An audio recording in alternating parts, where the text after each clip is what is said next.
What's up, everybody? Welcome into another episode of Flippin Bats. It is the first Monday episode of the month, meaning we have new power rankings and team of the month, but we got much more exciting news than that. There is a new member of the Flippin Bats family that I am so excited to announce.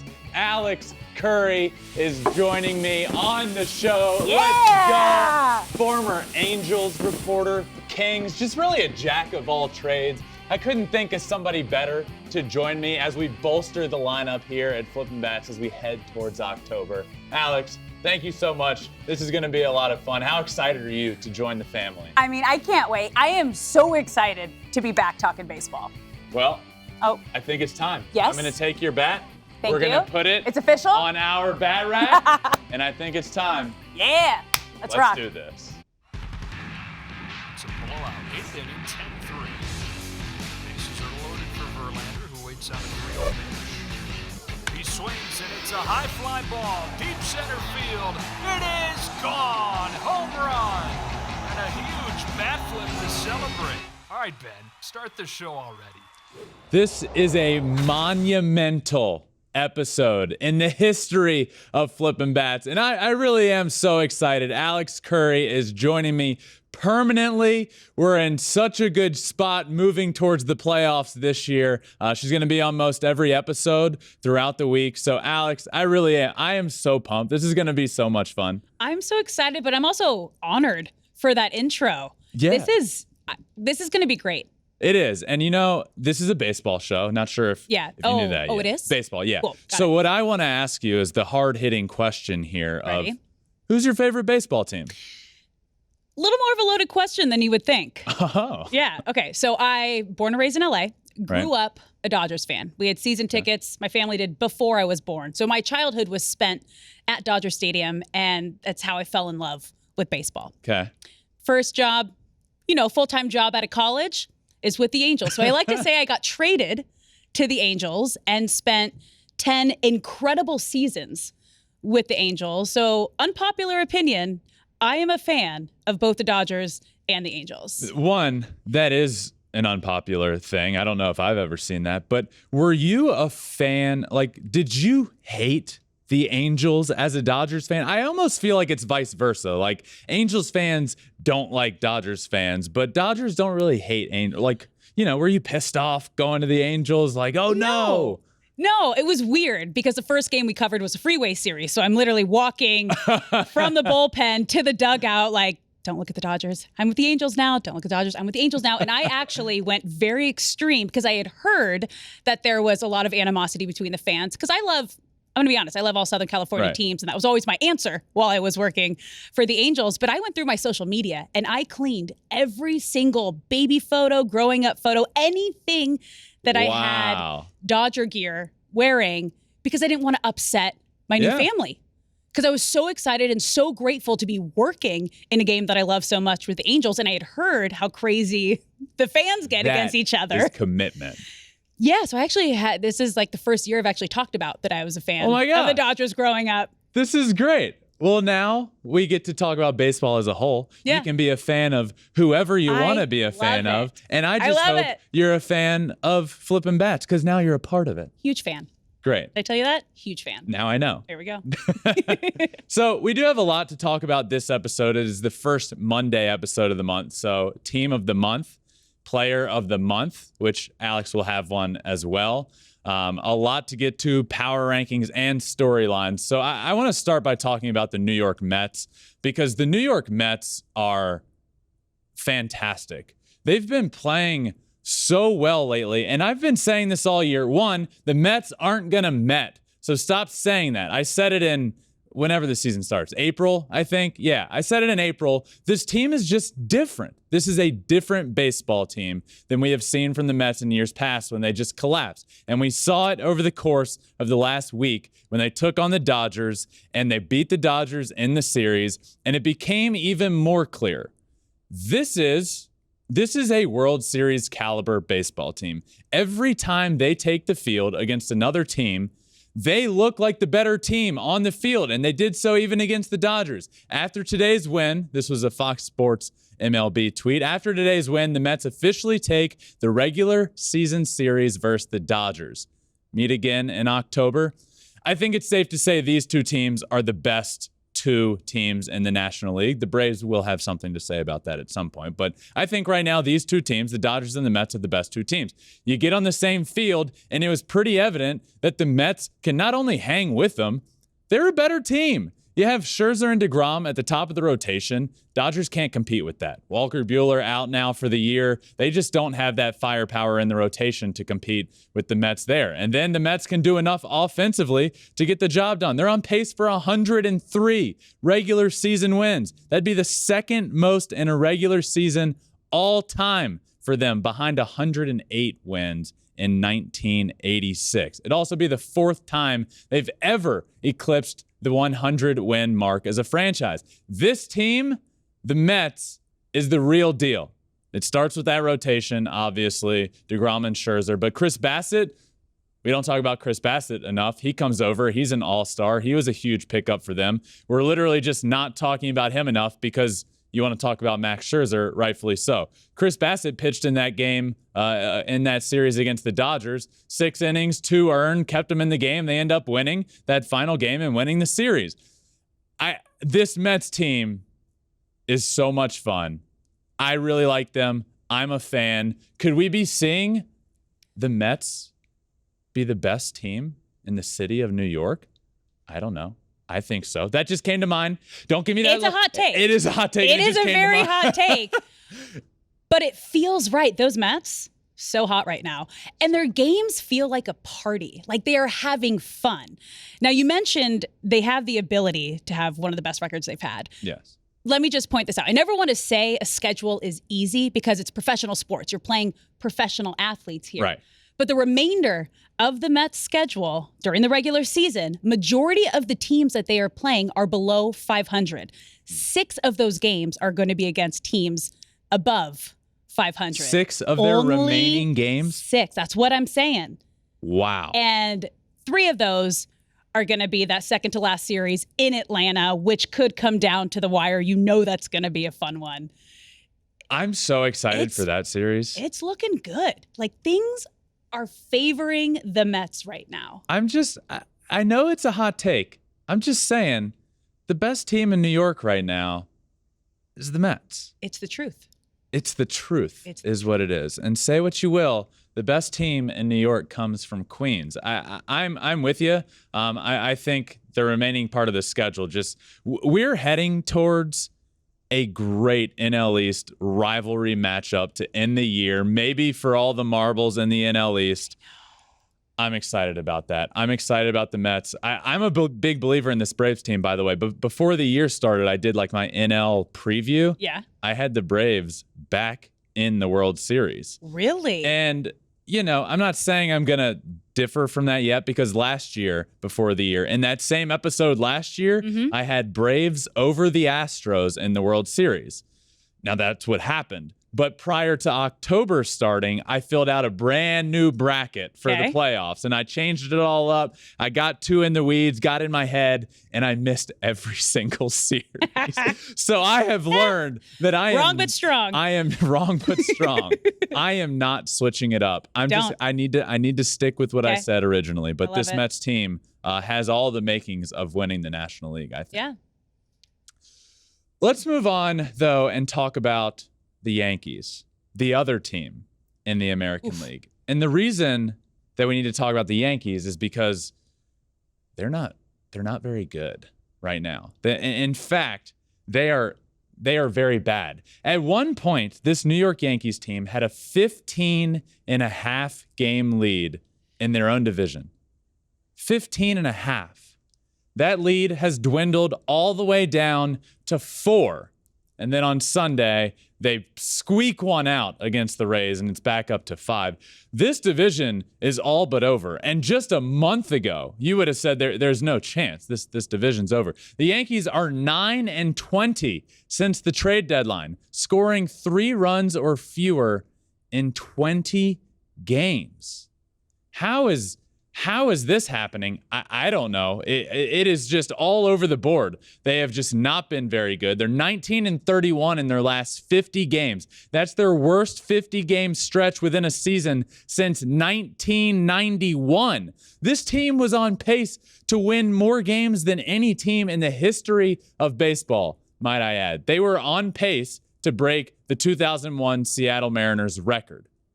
Now they're holding on for dear life in the division, and it just by no means has come easy for them. They've won 3 of their 14 series since the All-Star break. 3 of 14. They have the worst record in the AL since August 2nd. So, look, this division is all but over. When just a month ago I would have said, yeah, you know what? It doesn't matter how hard they collapse. They can't collapse hard enough. Well, they've exceeded what I thought was even possible, and they have been really bad. Then it all led up to a series against the Rays over the weekend. The Rays won 2 of 3, almost swept them. That would have been worst case scenario for the Yankees, but they held on for dear life on Sunday. So just not a lot going on there in the win department. It's just not been... It's not been pretty. And since the All-Star break, this team that was clearly the best in baseball has been almost the worst in baseball. And can we agree that this is the worst time of the season to go through a slump? Like, there is not a worse time. Dog days of summer, you know everyone's feeling it on the team, and you just can't figure it out. So I'm wondering, because their one beacon of hope right now is Aaron Judge in his ridiculous offense right now. But as we've seen, it's not enough to carry the team alone. Wait, Alex, are you saying that one player can't carry a team? I mean, apparently not. So they shouldn't be to fault if a team is, let's say, below 500 or not getting into the playoffs. We will get to that a little later. That was a good tease, though. That's a good foreshadowing of something we're going to talk about a little later. But I'm curious, because being with the Angels, there was a lot of down years. Who is the one guy right now in that Yankees clubhouse, in the dugout, that's going to turn things around morale-wise? Because a lot of baseball is mental, right? You just got to get in the right mindset. Sometimes you need just something silly to snap you out of it. What is it going to be? Who is that guy for the Yankees right now? Unfortunately, I don't think, a lot of times that can come from the top, I think, as manager. And look, that ship in New York with Aaron Boone, I have a lot to say about him, and I will. But normally you look for leadership there and somebody to turn it around. He tried with the banging on the table at the press conference, trying to get the offense going. That didn't work. It's not it. In the clubhouse, I don't know. It's got to be a guy. It's got to be someone's got to step up as that leader. Do something, anything. Play a different game before batting practice. I saw the Angels. Something. They were playing spike ball and volleyball and Nerf football and basketball, just anything to just snap it out, because that is crazy. Just to repeat what you said, I mean, this is the worst 50-game stretch they've had since 1991. Since before I was born. The worst the worst 50-game stretch for since the New York 1991. Yankees in my life. You got to do something. Figure it out. Just throw stuff at the wall and see what sticks. Since the beginning of August. This is kind of where it all changes for the Yankees. You can almost point to a date and say, since before August and after August, it's just been a nightmare for the Yankees. Listen to this. Before August, their rank in runs per game, they were first. After August, 25th in runs per game. Home runs, they were first before August, tied for 15th after that. On base percentage, second after August, 25th. And slugging, they were first in all of baseball. This is a big one because the Bronx Bombers, they're known for slugging. First in all of baseball by a long shot before August. After the calendar turned to August, 26th in all of baseball. Alex, I'm no expert, but that seems alarming. I think you nailed it. I think you nailed it. Hit the nail on the head. I think that hits the nail on the head right there. That's the problem for the Yankees, is it's all over the map runs per game, home runs, on-base percentage, slugging, and pitching. They've had injuries. It just hasn't been good. And the AL East now is all but wrapped up. I mean, think about this from the other direction. I think we talk about this and like, could this really happen? Think about this if the Yankees and the Rays were tied a month ago and now it's out to a 5-game lead. You don't think it's over by any means. It's still within reach. But just because it's coming from 15.5 games, you think, could this possibly happen? This could be the greatest collapse, greatest as in biggest. I'm not saying it'd be the greatest collapse. I don't care what happens here. This could be the biggest collapse in baseball history if they blow their 15.5 game lead. But we teased it a little bit. The MVP discussion. Mm-hmm. Now, you covered the Angels. Yeah. So I have a feeling that maybe we're on the same page here. I think we're probably on the same page here. I am pretty passionate about this MVP discussion. Now, I do get tired of it on social media because it's to the point where I can't even celebrate what Shohei Ohtani is doing without somebody mentioning what Aaron Judge is doing. Now, let me just say, I love what Aaron Judge is doing. In fact, I hope he breaks the record. But that doesn't mean he's the MVP of the league. For those that argue team performance matters for MVP in baseball, of which I am not one, would an MVP really allow his team to go 15-25 in this stretch run of the season? Great point there by me. I think if you're going to just say, well, an MVP would never let his team struggle so bad. Okay, well, Aaron Judge's team isn't playing well. And to Alex's point she made just a few minutes ago, one player cannot make a team be great. Baseball is the most team sport of all. Basketball, LeBron James can turn a bad team into a playoff team. Tom Brady, Aaron Rodgers, he put them at quarterback on the team. They're probably going to be in the playoffs. Baseball's not that case. You can't have one player turn it all around for a team, which this reason, my whole point right here isn't, well, Aaron Judge shouldn't be the MVP because his team is struggling. It's for those people that argue, hey, you can't be an MVP if your team is struggling so bad. I'm tired of that argument. Cancel it out. I want to just argue what's happening on the field. And let me present this question to you, Alex. Mm-hmm. If you were starting a team, if there was a 1-year draft, okay, for one player, and you get the first pick based off of what has happened this year from all 30 teams. Easy. It's easy, Shohei right? Ohtani. And there's not even a doubt. No.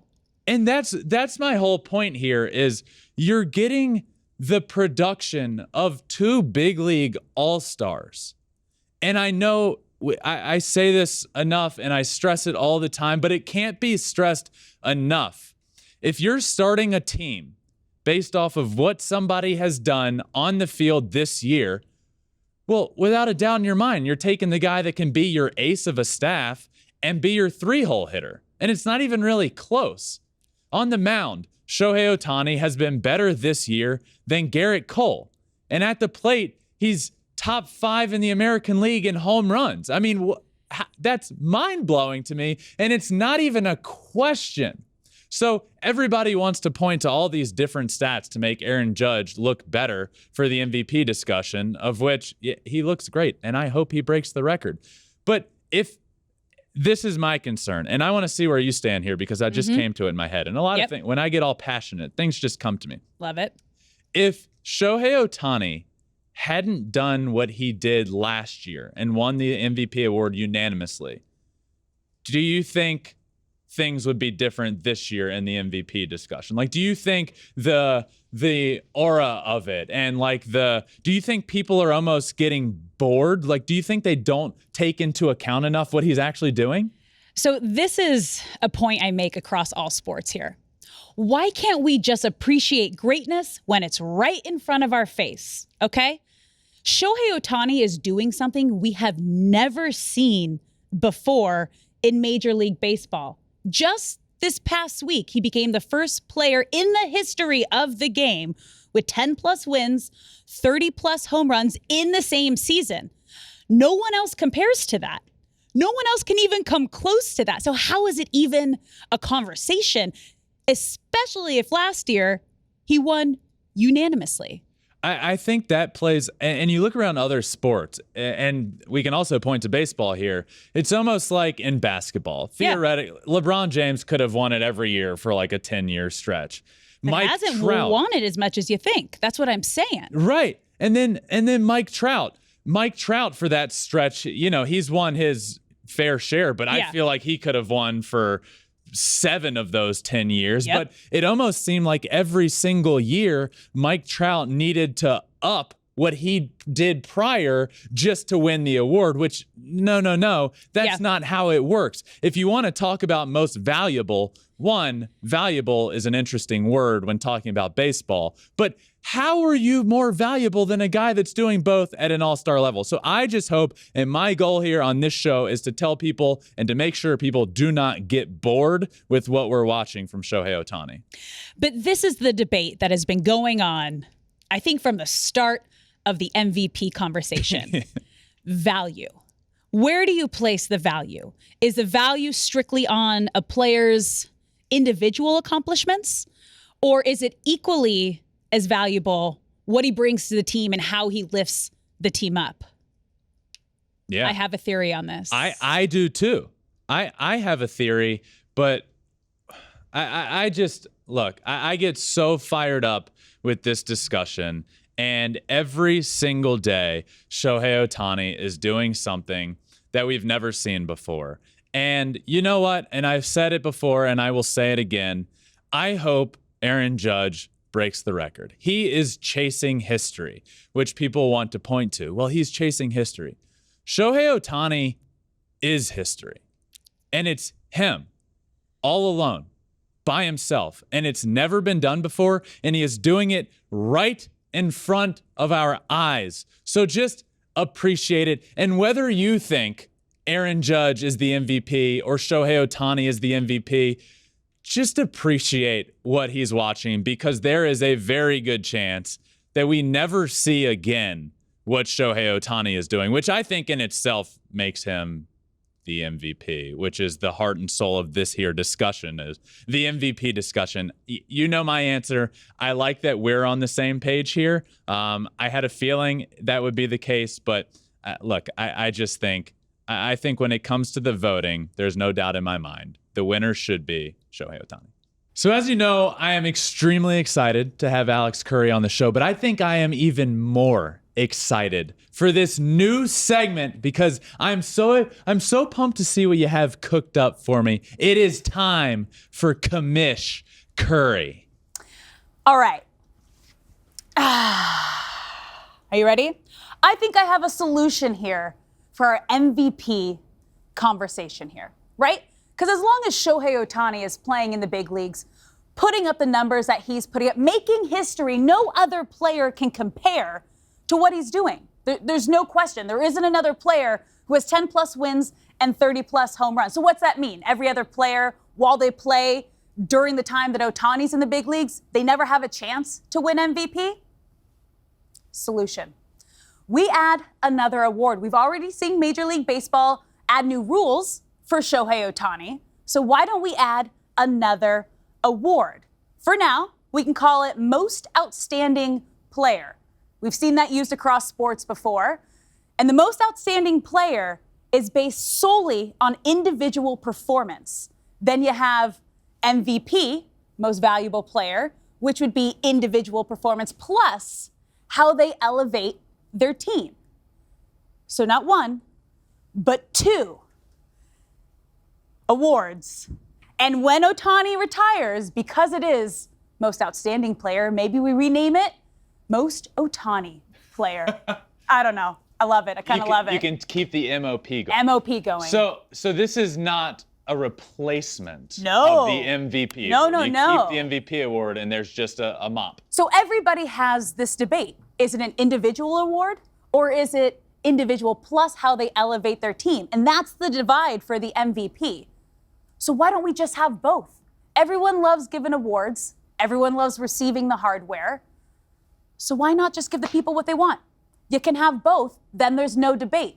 I do like that. I've had a thought in the past of there being like a most amazing player because I liked Map.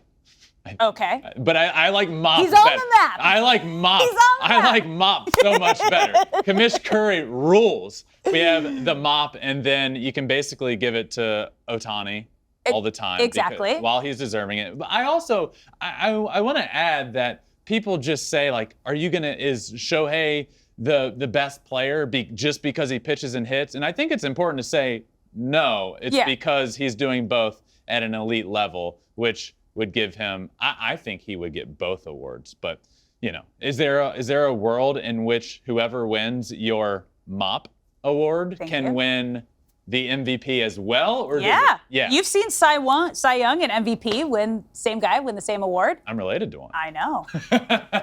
I saw the smile go as soon as I said it. All right. I like that a lot. So yeah. I hope, and I don't want to put you on the spot here, but it's not right now, just for reference. But Got it. I hope this becomes a segment. I'm going to need a lot from you here. I'm going to need multiple ways that Alex Curry can make Major League Baseball even better. And changing the game. And I will changing the game. Evolving the game. And I will take it upon myself to say whether I disagree or agree with your new rules. And this one is an easy one. I agree with this one. So the first ever Commish Curry is the Mop award. Thank you. I'm into it. I'm in. All right. I'm all in on So glasses come off because these are strictly for Commish Curry. Now it's time to do your power rankings. All right. It is power rankings time. It is Monday, which here means it is time for my power rankings. Yep. So we're going to start at number 10. I have the Philadelphia Phillies. The Phillies were on a roll. The Phillies were off and running. Bryce Harper back. I was thinking, okay, this team is rolling. Bryce Harper's back. They're just going to keep on a tear. Look, they've been playing okay over the course of the last couple of weeks, but they still are here in my top 10. They're in a playoff spot at the season end right now. They're 73-60. So I have the Phillies here at number 10. Let's move on to number 9. The San Diego Padres are here at number 9. They are 74-60 on the year. Now, that sounds great. They're in a playoff spot. They would be just fine. But 74-60 is quite the look. Since the trade deadline, it has been a struggle. There's no doubt about that. They add Juan Soto, who could be the best hitter in all of baseball. They add Josh Hader, who has been anything but elite in the back end of the bullpen. They add Josh Bell. They add all these pieces, and you think, all right, it's time for them to go. They haven't exactly done that, but I still do believe in the Padres. I believe they're a playoff team. They're here at number 9. And speaking of disappointment, I'm going to lead you into number 8 here. Ooh. The Yankees. Ooh! The Yankees. The Yankees I have them here at 8. Are you as disappointed in the Yankees as I am? I feel like 8 was quite the downgrade for me. They've been at number 1 the majority of the year. They've been there more than anybody else. I finally take them down. I take them down to 2, then to 3, then to 5, and now they're at 8. I mean, it is their worst 50-game stretch since 1991. I don't know how much you can continue to say that, and they are proving that they don't have it right now. Aaron Judge is the only thing, their beacon of hope right now is Aaron Judge, and that is it. That is it. That's it. And that's why they're here all the way down at number 8 now. At number 7, I have the team that just beat them in a series. Oof. Tampa Bay Rays, 74-58. Obviously, not quite where the Yankees are record-wise, but they were starting from a huge hole, okay? They were down almost 20 games earlier in the year. They narrowed it down all the way to 4. It's at 5 now. On the field against the Yankees over the weekend, they were the better team. They dominated them. The Yankees are lucky they didn't get swept by the Tampa Bay Rays. Let's move on to number 6. I have the Seattle Mariners at 6. The Mariners are just on a roll. They're 75-58. They are off and running. Look, I like this Mariners team a lot. I think they match up well with anybody in the playoffs. I'm not going to say the Mariners and the Astros are in the ALCS, but the Mariners match up well with anybody. You have Robbie Ray, Logan Gilbert, Luis Castillo at the top of that rotation. Who wants to face them? I don't. but that's because I'm just here on Flippin Bats. But now that I've added Alex Curry, maybe our team, maybe we can compete with just about anybody. Mariners 75-58. They're here at number 6, one of the highest they have been all year. They're sneaking up.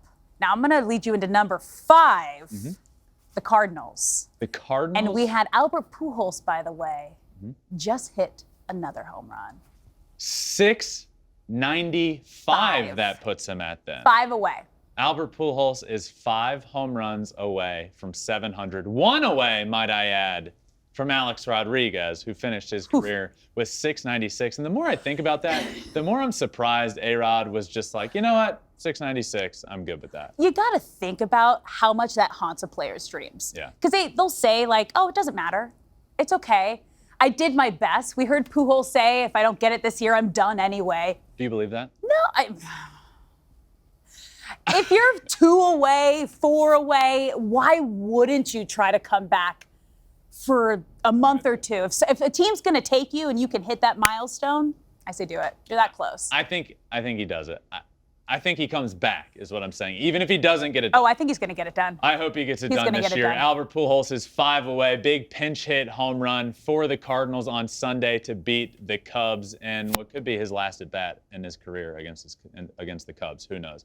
They're 78-55 here at number 5. Moving on, number 4 this week, the Atlanta Braves. The Braves are hot. They are right on the heels of the New York Mets. They're 83-51. They have cut the division lead down. I need to talk about Spencer Strider here. The rookie punched out 16 guys the other night, a rookie record for the Braves. This guy is the real deal. The Braves are the real deal. Austin Riley is killing it. Ronald Acuna hasn't even been at his MVP caliber of play this year. They've been doing it from every single element of the game, pitching, hitting, defense. The Braves are really good. They're 83-51, and they are catching the New York Mets, which leads to number 3. The Braves haven't yet quite caught them. I have the Mets at number 3. I also believe the Mets are a World Series caliber team. I'm a big believer in them. They're 85-50. Sometimes I just say records and I really have to think, like, just stop saying numbers. Like 85-50. They're 35 games over 500. And as you mentioned earlier, this is a big part of the NL East run that we're about to see in September. The Mets have the easiest remaining schedule in all of baseball? I would argue that. I mean, there's only 6 games left. They're playing teams above 500. 3 of those games, that's going to be the last series, second to last series against Atlanta. I think we all have that circled because that could be it. That could determine who finishes 1 and 2.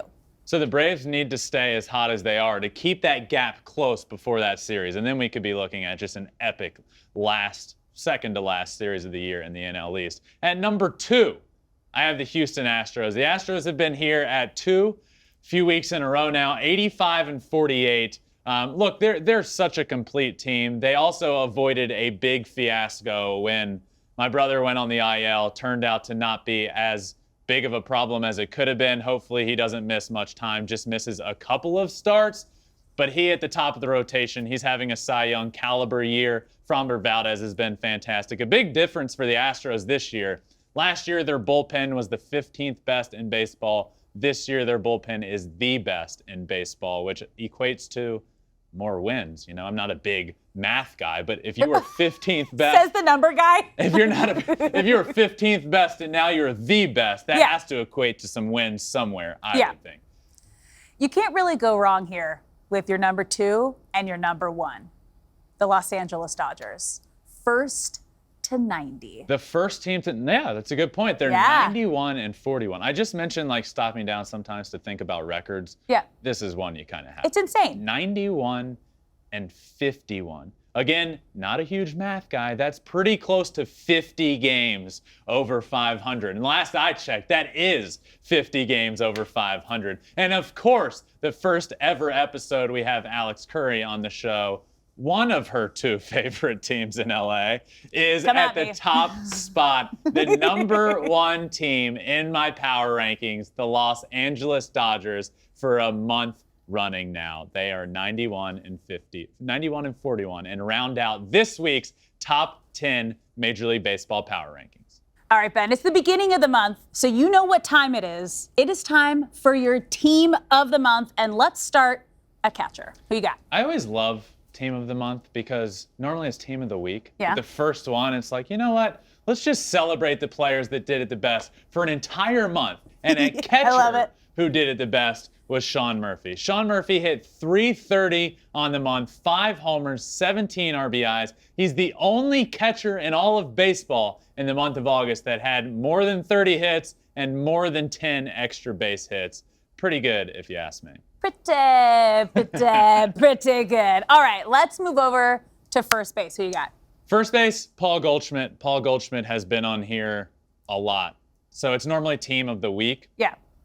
So he's been on team of the week probably more than anybody else this year, which is probably why he's going to win the MVP award in the National League. He is back here. August was another great month for him. .343 on the month, 9 home runs, 27 RBIs, and a 1.115 OPS. And that is good enough to easily get him at first base on my team of the month.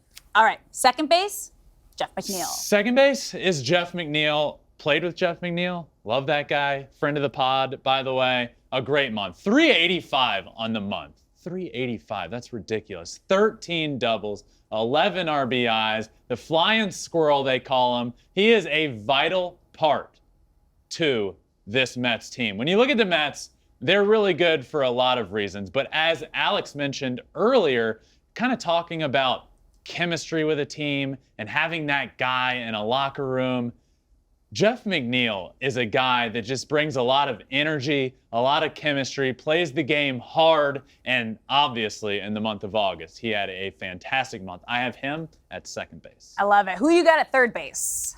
Over at third base, Alex Bregman. Bregman killed it, and this kind of feels like the month where you just kept feeling like, when is Alex Bregman going to break out this year? He was kind of showing flashes throughout the year, but in August, .362, 7 home runs, 22 RBIs, a 1.133 OPS. Alex Bregman has broken out, and it couldn't have come at really a better time. All you really want is a team to get into the playoffs and to have your players heating up as you're propelling towards the playoffs.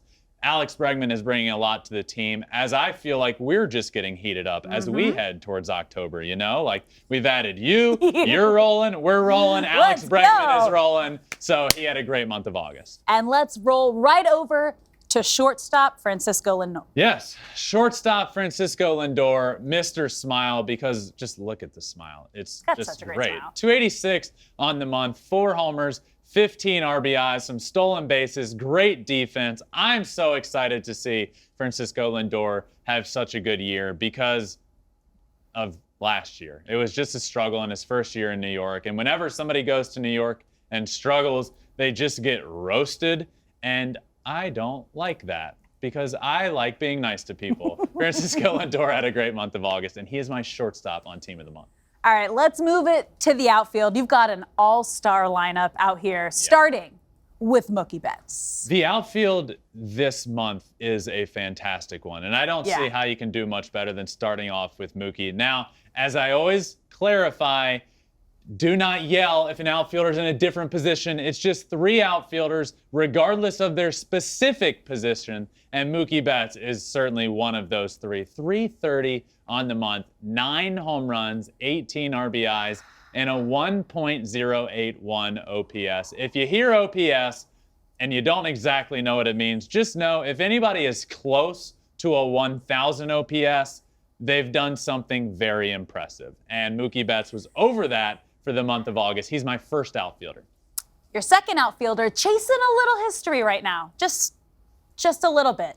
Aaron Judge. Heard of him? Heard of him? And heard of the history he's chasing. A little bit. Roger Maris, 61 home runs, the all-time New York Yankees single season record, and behind Barry Bonds. Barry Bonds is the only one that had more than that, and obviously the 73. Aaron Judge is chasing that.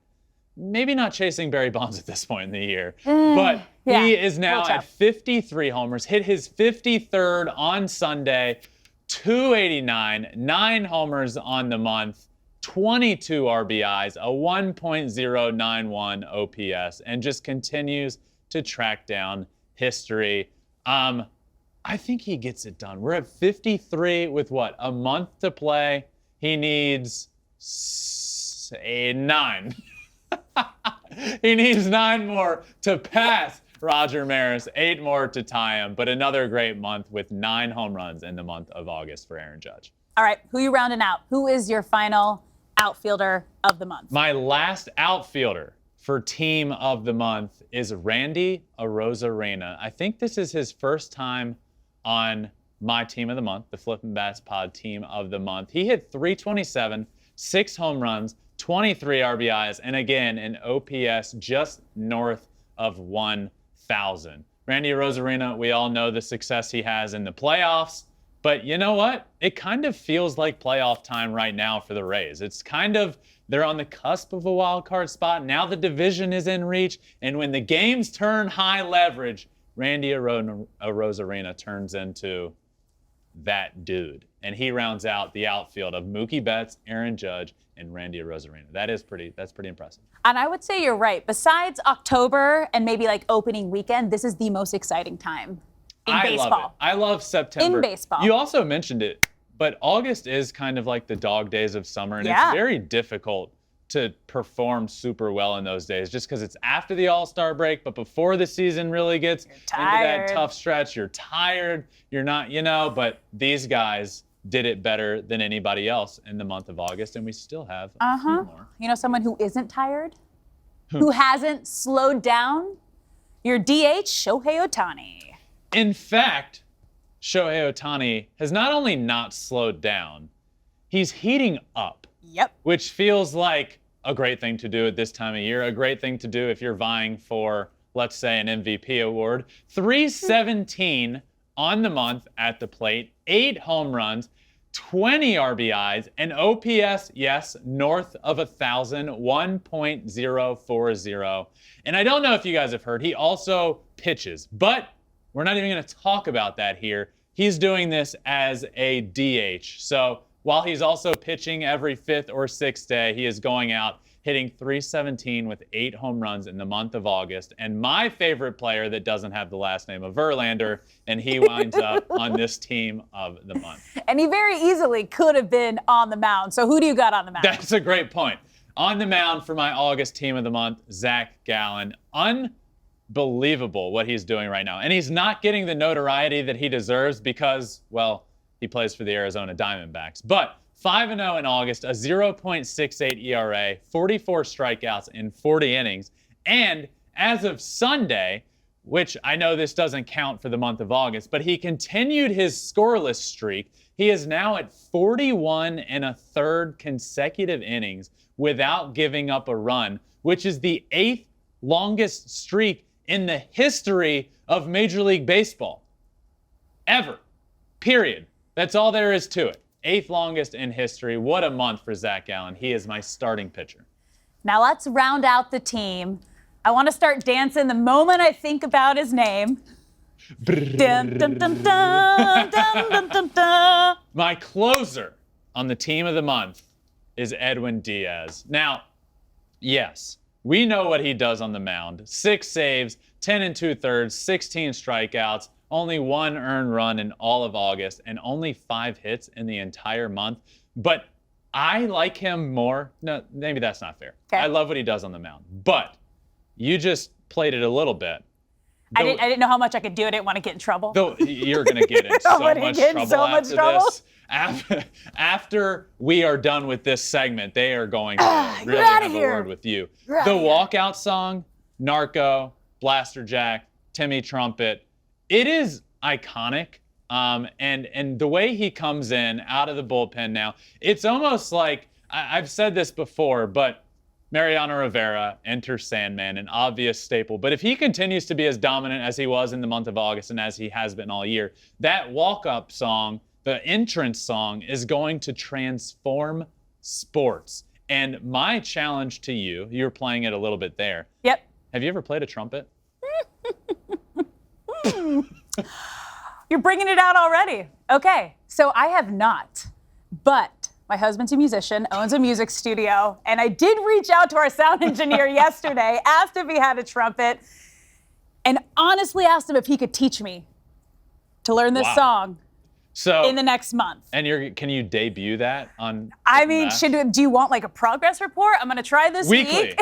daily. Progress report. I want progress reports. Edwin Diaz rounds out my team of the month, not only from his dominance on the mound, but his dominant entrance as well, which is just becoming something really fun in Queens to watch. So that rounds out my team of the month. What a great August for these guys. But it is now time, as we've been doing for the last couple of months. This is my Flippin Bats team of the month. It is time for my Flippin Bats player of the month, and that is, drum roll please, Alex Bregman. Oof. What a month for this guy. 362, 7 home runs, 22 RBIs, an OPS of 1.133. He's also a good friend of mine, which obviously can play into it. Maybe he doesn't have to be your player of the month if you're not friends with him, but I am friends with him, and he also won the American League Player of the Month award. So the Astros needed him to get going. He's been having a good year, but this is Alex Bregman type numbers. This guy is a stud. Come October, he will be a force to be reckoned with. And in August, he was already a force to be reckoned with. And Alex, he is my player of the month. But now that you have joined us and are a permanent fixture here, I want you to start giving your Flippin' Bats Pod player of the month. You ready for this? Yes, let's get a drum roll for you as well. Drum roll, Big please. shocker. Big shocker here. I don't know if you know him. Shohei Ohtani. The very last day of the month, he decides to make history with his 30th home run, making him the first player in the history of the game with 10-plus wins on the mound, 30-plus home runs. You can't even argue. How do you even argue against that? Look at these numbers. How do you argue against a player who has done something that no one else in the history of the game has done before? I feel like I'm doing a lot of these with Shohei Ohtani. He deserves all of these. I agree with you. There's no, I will never disagree with picking Shohei Ohtani. I would pick him every day if I could. And typically I do, by the way. I do pick Shohei Ohtani every day. But we have these are his offensive numbers. Yeah. We're not even talking about what he did. You forgot he's also, an ace on the mound. He's also, and one of the best pitchers in all of baseball, probably a top 5 pitcher in the American League right now. So I'm a big fan. I think the people listening are going to be a big fan of this pick, and you can't really go wrong. You can't. So that's a great first pick, I think. Thank you. Feel good about it. All right, and with our players of the month, that brings this first episode with Alex Curry on the show to an end. You know what? I think let's do it again tomorrow. You're stuck with me. You don't really got a choice. I'm here. I'm here to stay. Thank you all for listening. This one has been an absolute blast. I will see you next time. Make sure you subscribe anywhere you listen to your podcast, Apple, Spotify, wherever it may be. Do it. We're also on all social media at Flippin' Bats Pod, Twitter, Instagram, Facebook, TikTok, and you can watch every single episode. If you want to watch Alex and I up here now, you can watch it on YouTube as well at Flippin' Bats Pod. I hope you all enjoyed this episode. I did. And for Alex and I, we will see you tomorrow for another episode of Flippin' Bats.